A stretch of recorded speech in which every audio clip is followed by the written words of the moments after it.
Hai semua, saya akan memberikan informasi lowongan kerja buat teman-teman yang sedang berjuang.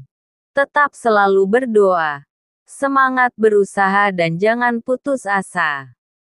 Semoga informasi yang saya berikan dapat bermanfaat bagi kita semua.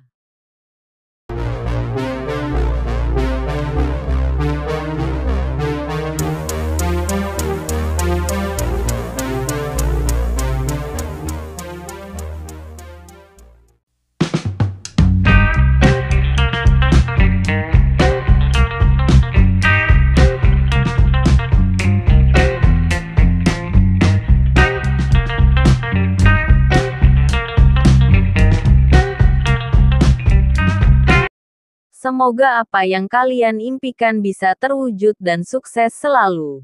Terima kasih. Salam sukses.